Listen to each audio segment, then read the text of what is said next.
tumawag na sa akin yung mga retired MNLF integris, yung mga commanders natin sa ground ng MNLF, mga best fighters natin, yung mga expert talaga, veteran fighters natin. They call me, they are just waiting for the order. Kung gusto niya battalion size, we can provide it. Let's get ready to rumble. The more you hurt her, the more she's fighting back. Ganon yung ugali ng Duterte. So, deliberate yan na gano'n ang ginawa sa kay para ma-demoralize ang ating Vice President. Second highest office of the land. Dapat hindi nila ginawa kay Vice President Inday yan. Very obvious talaga. Malaki ang utang na loob namin sa kanilang pamilya. Hindi kami pwede magpabaya kung kailangan nila kami.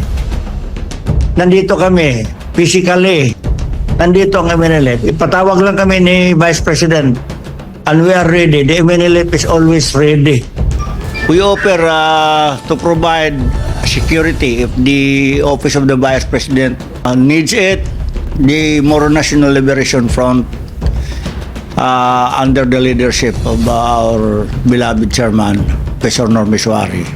We will make initiative and provide security details kung kailangan ng Vice President. This is not a threat and this is for the good and the best interest for our country. Very dangerous kasi kaya nga nasabi ko vulnerable ang ating mahal na Vice President.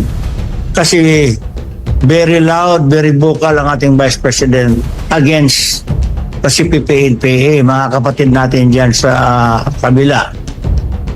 Itong NTFL na issue, strong ang support ng ating mahal na Vice President.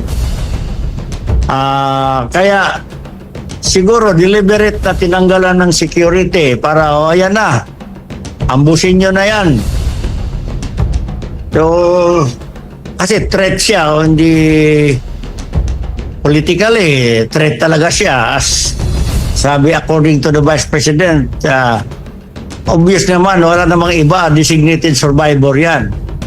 Whether we like it or not, she will be the next president. Kung talagang magkaroon ng patas na eleksyon. Kaya parang desperado na. O wala nang security yan, she is open. So, deliberate yan. Pero nandito naman tayo. Kaya ito, samantalahin ko na ito.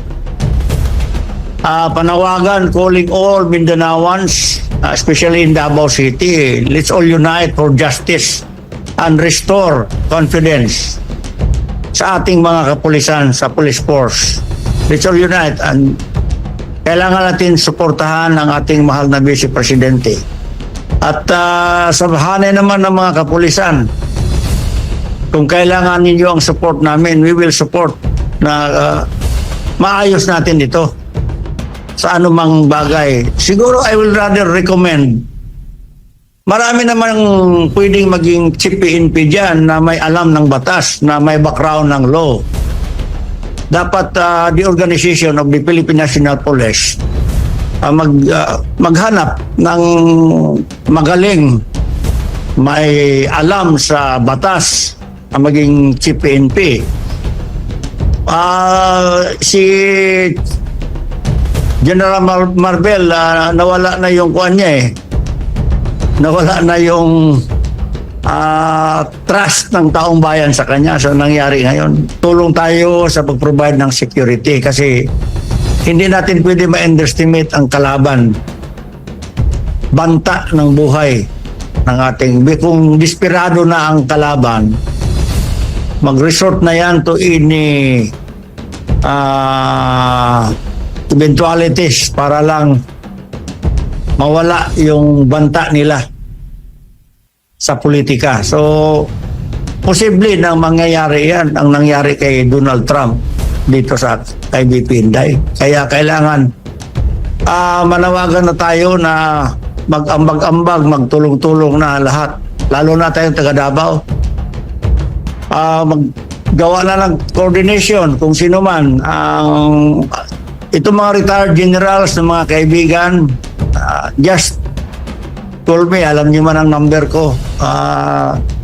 Mag-ipon-ipon tayo, then let's consult the Office of the Vice President kung kailangan ba, necessary ba, and we will plan for the necessary measures paano natin maayos ang security ng ating mahal na Vice President.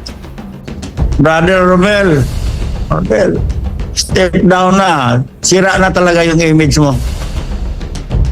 To save your neck, step down para may moral ka pa dyan. Bitiwan mo na yan. Mainit na masyado yan. Then say sorry for your boss. Sabihin mo, boss, ipit na ako masyado. I have to resign.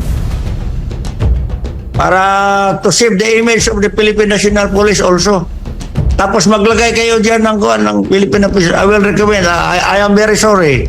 Pero my recommendation, kailangan may background sa law ang magiging chief PNP. Sa kanyang pamumuno ho ba, sir, nakita nyo ba maraming nagawa itong hepe ng PNP ngayon, itong si Romel Marbil? Ito nga, yung nangyari doon sa QGC, under sa pamumuno niya eh. Plus ito kay BP Inday, pamumuno niya, talagang malas masyado. I am very sorry. Wala talaga. Mahirap talaga i-commend ang mga nangyayari under the watch of itong si General Marbel sa pamumuno niya. So I will support sa mga panawagan. I am with them na step down. I am very sorry, Brother Romel Marbel.